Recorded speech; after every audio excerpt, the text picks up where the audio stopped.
Puji Tuhan, selamat malam kaum wanita yang dikasihi oleh Tuhan Yesus Kristus.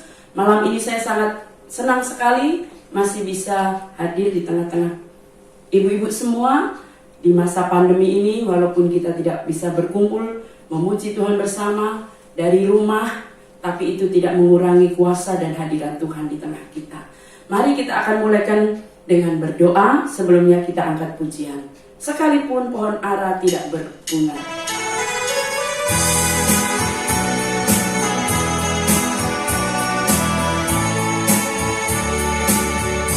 Sekalipun pohon ara tidak berbunga, pohon anggur tidak berbuah, hasil pohon zaitun mengecewakan, ladang-ladang tidak menghasilkan, kambing domba terhalada di kurungan, dan tidak ada lembu sapi dalam kandang. Namun aku akan bersorak-sorai di dalam Tuhan, beria-ria di dalam Allah yang menyelamatkanku. Sekali lagi. Sekalipun pohon ara tidak berbunga, pohon anggur tidak berbuah, hasil pohon zaitun mengecewakan, ladang-ladang tidak menghasilkan, kambing domba terhalada di kurungan, dan tidak ada lembu sapi dalam kandang. Namun aku akan bersorak-sorai di dalam Tuhan, beria-ria di dalam Allah yang menyelamatkanku. Haleluya. Bapa kami yang bertata di dalam kerajaan surga, di dalam nama Tuhan Yesus Kristus, kembali malam ini kami datang kepadamu, bersyukur bahwa Engkau selalu mengingatkan kami, walaupun lewat pujian, untuk kami tetap bersukaria, sekalipun apa yang terjadi sekitar kami hari-hari ini. Jadikan kami wanita terus menjadi berkat. Kami mau dengar firman-Mu, urapi kami semua, segala kuasa setan, iblis yang akan merebut firman-Mu, kami tolak keluar di dalam nama Yesus. Dan kami menyambut firman-Mu dalam satu nama yang berkuasa, Tuhan Yesus Kristus. Amin. Puji Tuhan. Malam ini saya berikan judul firman Tuhan, kecantikan sejati. Ibu-ibu, gak ada wanita yang gak senang kalau disebut cantik. Ya, mau anak kecil, mau sudah besar, kalau walaupun nenek-nenek, kalau dia dibilang oma cantik, nenek cantik, pasti senang. Tetapi saudaraku yang saya kasih dalam Tuhan, banyak orang keliru dalam menilai kecantikan. Kecantikan menurut firman Tuhan berbeda dengan kecantikan yang disebutkan oleh banyak orang di dunia ini. Kita akan belajar itu dari 1 Timotius 2 ayat 9 bagian A. Demikian juga hendaknya wanita berdandan dengan pantas, dengan sopan dan sederhana. Nah, pada dasarnya tadi sudah saya sebutkan, semua wanita itu senang kalau disebut cantik. Bahkan ada lagu tempo dulu, kalau ibu-ibu semua di usia kita pasti tahu itu.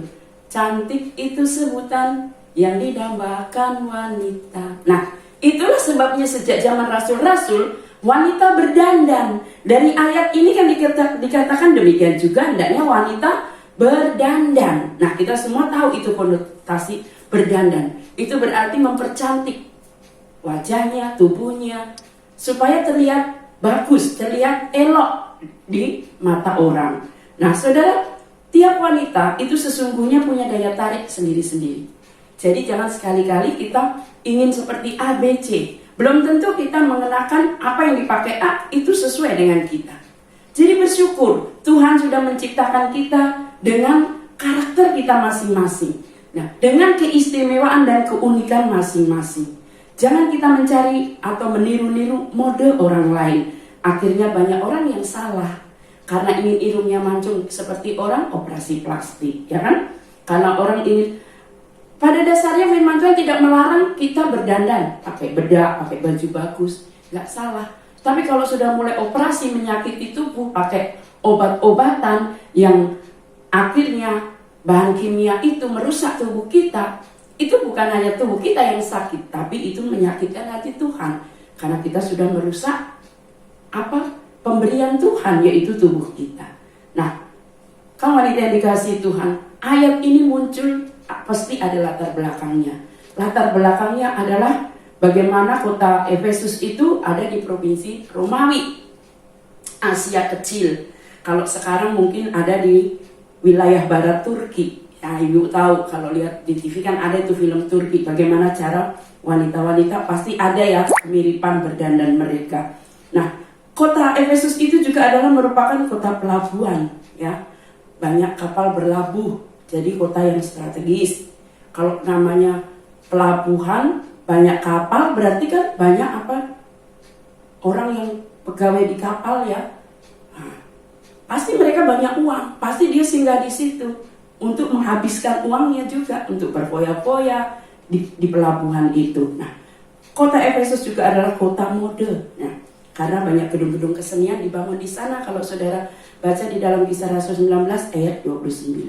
Sehingga banyak wanita bersaing dalam berdandan agar mendapat simpati dan agar populer. Nah, mereka sampai-sampai rela untuk berdandan tidak sesuai dengan firman Tuhan yaitu seksi, misalnya memamerkan bentuk tubuh supaya tidak dianggap ketinggalan mode.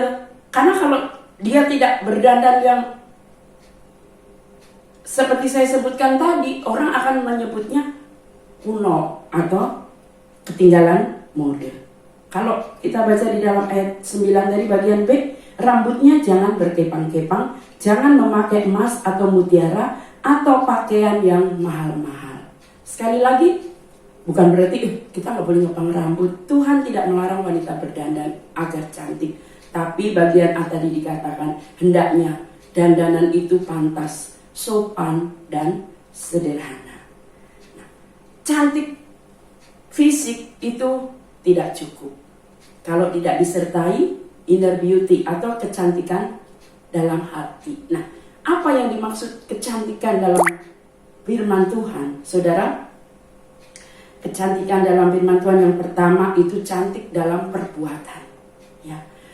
Di dalam Galatia 6 ayat 9 dan 10 saya bacakan, janganlah kita jemu-jemu berbuat baik. Karena apabila sudah datang waktunya, kita akan menuai jika kita tidak menjadi lemah.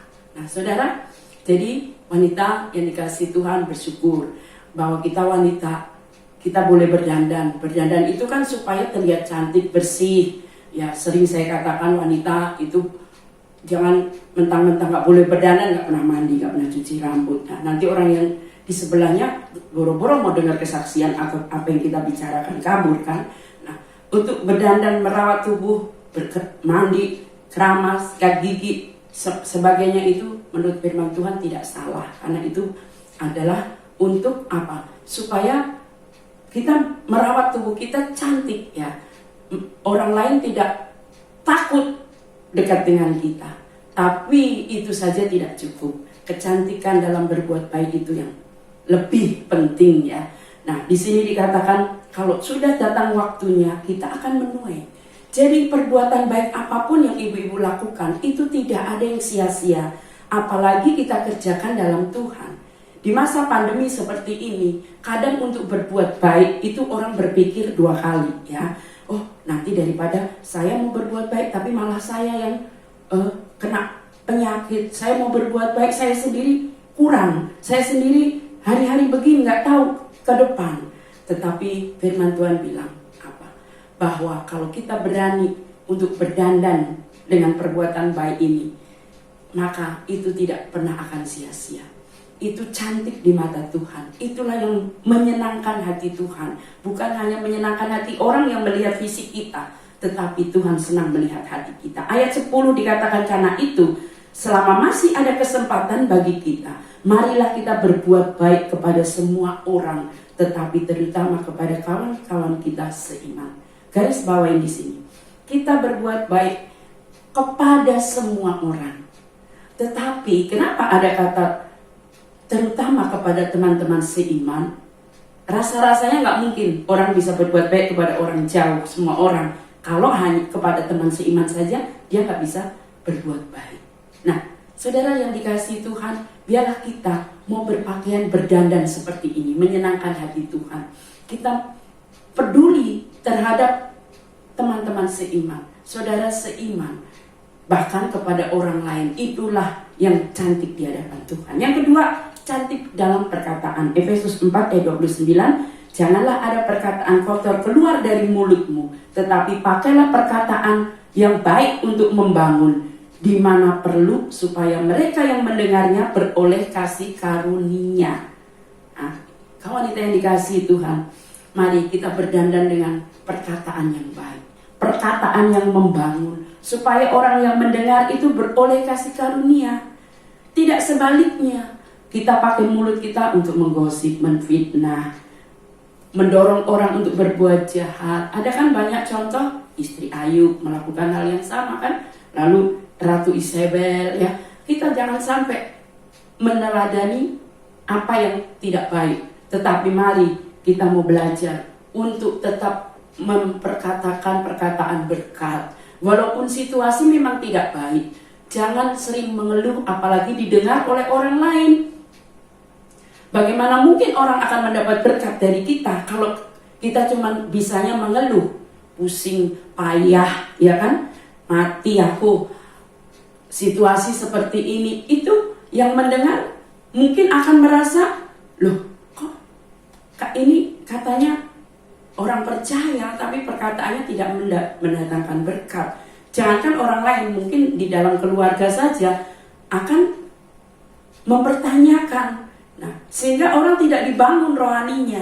Tetapi apapun yang terjadi, kalau kita bisa bersyukur, tetap memuji Tuhan, tetap mengagungkan Tuhan, maka kita akan menjadi berkat, baik di dalam rumah maupun di luar rumah. Itu yang kedua. Yang ketiga, cantik dalam kesetiaan. Kawan wanita yang dikasihi Tuhan, kesetiaan itu penting. Karena orang yang setia itu diperhitungkan Tuhan. Tuhan Yesus bahkan setia memberi teladan, setia sampai mati di kayu salib. Ada lakukan setia-setialah, setia sampai mati. Apapun yang Tuhan percayakan dalam hidup kita hari ini, mari kita mau melakukan dengan setia. Entah itu pekerjaan, entah itu status sebagai ibu rumah tangga, entah itu sebagai pelayan Tuhan, entah apapun talenta pekerjaan yang Tuhan percayakan kepada kita, mari kita lakukan dengan setia. Kita juga setia kepada keluarga. Kita belajar seperti Ruth, ya. Ruth dia orang Moab, lalu dia menikah dengan orang Israel, akhirnya percaya Tuhan, tetapi suaminya meninggal. Tapi ketika Naomi mertuanya bilang, suamimu sudah meninggal, kau boleh pulang ke daerahmu lagi, ke orang tuamu, kamu bisa menikah, berumah tangga, masa depanmu masih panjang. Apa kata Ruth? Ruth dia bilang kepada mertuanya Naomi, bangsamulah bangsaku, Allahkulah, Allahmulah Allahku. Jadi sekali dia mengenal Allah, dia tidak mau melepaskan Allah. Biarlah kita juga bisa seperti Ruth, ya. Biarlah apapun yang terjadi dalam hidup kita, kesetiaan kita kepada Tuhan itu penting. Kesetiaan kita kepada pekerjaan, kepada keluarga itu penting. Karena apa?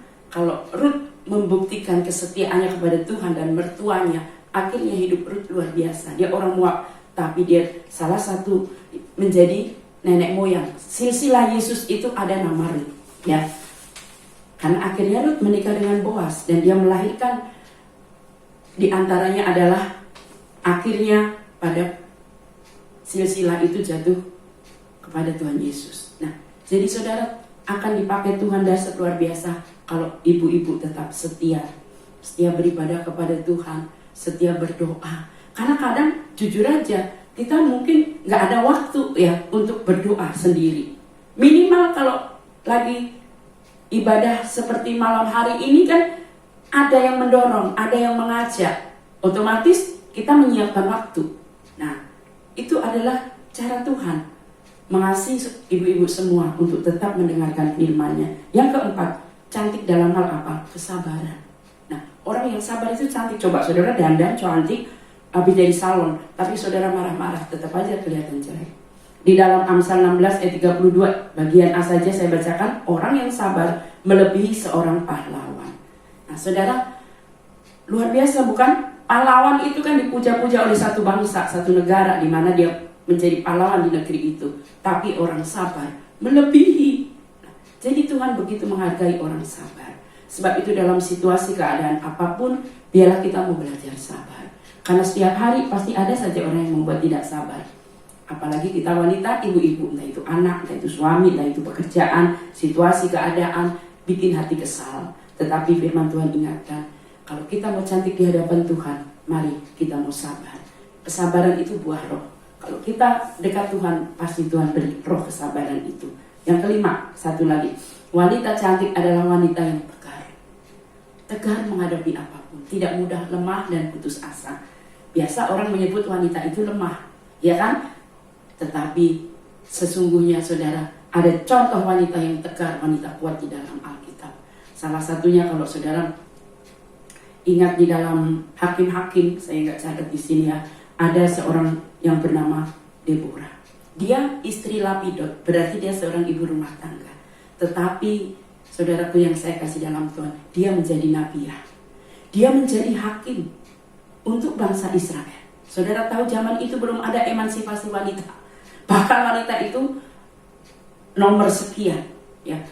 Sedangkan bangsa Indonesia aja baru setelah RA Kartini wanita disejajarkan, boleh belajar kan? Apalagi zaman itu. Tetapi saudara, kita bisa bayangkan betapa kuat dan tegarnya ini Deborah, sehingga dia bisa loh menjadi hakim, nabiah, menjadi istri, bahkan mendorong orang untuk maju berperang kalau saudara ingat ceritanya itu, dan menang. Terakhir, wanita cantik adalah wanita yang cakap. Jelas itu ada di Amsal 31 ayat 10 dikatakan, istri yang cakap, siapakah akan mendapatkannya? Ia lebih berharga daripada permata. Jadi wanita cakap itu lebih berharga dari permata. Saudara tahu permata? Kita semua jarang ya yang punya permata. Pasti harganya mahal. Dan itu termasuk kebutuhan ya, nggak semua orang memiliki. Tapi wanita cakap itu lebih berharga. Nah, cakap itu apa sih? Cakap itu adalah orang yang kalau kita baca di perikop ini bisa mengatur rumah tangganya. Kan dicerita di Amsal 31, dia bangun pagi-pagi, ya, malam lenteranya masih menyala. Dia menyediakan makanan untuk keluarganya. Lalu dia mengulurkan tangan untuk orang yang tertindas. Nah, ibu-ibu yang dikasih oleh Tuhan Yesus Kristus, intinya tidak malas, ya, peduli terhadap sesama. Nah, biarlah kita yang hidup di zaman yang konon sudah akan menuju zaman baru, entah kita nggak tahu apa yang terjadi besok. Tapi mari kita mau tetap menjadi wanita teladan, wanita yang peduli, wanita yang kuat. Banyak contoh wanita yang tegar, wanita kuat, wanita cakap di dalam Alkitab. Di antaranya siapa? Esther. Dia mempertaruhkan nyawa untuk bangsanya kan. Nah, jadi itulah cantik di hadapan Tuhan. Dia nggak mempedulikan keselamatan dirinya sendiri, tidak egois demi keselamatan banyak orang. Nah, pernahkah saudara memikirkan keselamatan orang lain? Khususnya untuk membawa mereka kepada Tuhan, keluarga kita, minimal mendoakan. Di ibadah doa kemarin saya katakan kan, mungkin saudara ditolak ketika menceritakan kabar baik, tapi nggak ada satu orang pun bisa menolak doa saudara. Saat saudara berdoa, bagaikan peluru kendali itu sampai kepada sasaran. Itulah sebabnya tetap menjadi tiang doa bagi keluarga, bangsa, negara, dan gereja. Karena ibu-ibu adalah wanita yang cakap, wanita yang dipilih Tuhan. Juga berhikmat seperti Abigail. Ya, Abigail dia hidup serumah dengan suami yang jahat, yaitu Nabal, bebal. Ya, tetapi ketika Daud mau membunuh suaminya, dia bilang apa? Jangan menyia-nyiakan apa? Berbuat dosa, membunuh orang yang seperti itu kan malah tambah, berarti lebih jahat dong dari Nabal nanti Daud. Nah, akhirnya Daud mendengar perkataannya. Karena Abigail sujud, memohon kepada Daud. Karena kalau suaminya dibunuh, pasti seluruh rumahnya dibunuh, pegawainya dibunuh. Nah, Abigail juga orang yang berhikmat. Dia tahu harus berbuat apa di saat menghadapi perang, situasi genting. Puji Tuhan, malam hari ini firman Tuhan tidak saya panjangkan, walaupun banyak contoh-contoh di perjanjian baru, ya seringkali kita sudah dengar, ada Maria Magdalena, ada wanita yang mengurapi kaki Yesus, ada wanita yang memberikan hartanya untuk pelayanan, baik rasul-rasul maupun Yesus. Biarlah kita mau cantik seperti itu, cantik di hadapan Tuhan, tapi juga cantik secara jasmani, sehingga hidup kita menjadi berkat dimanapun berada. Mari kita mau angkat satu pujian sebelum berdoa. Jangan kau takut, Tuhan serta.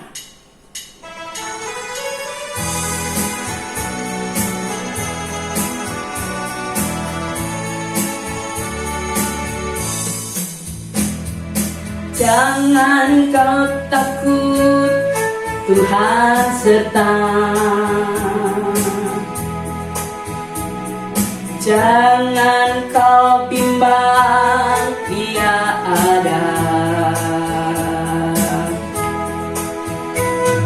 Serahkan semua kekhawatiranmu padanya. Yakinlah Dia pasti menolong. Yesus pasti menolong. Yesus pasti menolong. Yesus pasti menolong. Dia sertaku. Aku pasti ditolong. Aku pasti ditolong. Aku pasti ditolong. Haleluya. Terima kasih banyak Tuhan, malam ini kami sudah dengar firman-Mu. Kami bersyukur kalau Engkau senantiasa memberkati kami dengan firman-Mu. Ajar kami di masa pandemi ini untuk tetap berdandan cantik, bukan hanya jasmani kami, tapi terlebih batiniah kami, sehingga kami bukan hanya menyenangkan manusia, tetapi kami juga boleh menyenangkan hati Tuhan. Ajar kami untuk berlaku sabar, ajar kami untuk memiliki hikmat, berbuat baik, bahkan menjadi wanita teladan dimanapun kami berada. Perkataan kami, perbuatan kami, biar itu mencerminkan Tuhan Yesus dalam hidup kami. Mampukan kami, kuatkan kami untuk menjalani hari-hari ke depan. Firman-Mu berkata kami tidak perlu takut karena Engkau menyertai kami, Engkau yang memampukan kami. Berkati kaum wanita yang sudah mengikuti ibadah malam ini, yang sakit sembuhkan, yang susah hiburkan, yang menghadapi jalan buntu Tuhan beri jalan kelepasan. Bahkan Tuhan Yesus untuk keluarga kami semua kami serahkan ke dalam tangan-Mu. Biarlah Engkau menjaga, melindungi setiap rumah tangga, keluarga kami semua, sehingga nama Tuhan dipermuliakan. Berkati kaum wanita yang hadir malam ini. Tumpangkan tangan-Mu yang penuh berkat. Kalau sebentar kami berpisah satu dengan yang lain, biar kasih sayang dari Allah Bapa, pertolongan dari Roh Kudus, Tuhan Yesus Kristus menyertai kami hari ini dan selamanya. Kami akhiri ibadah ini dalam nama Yesus. Amin.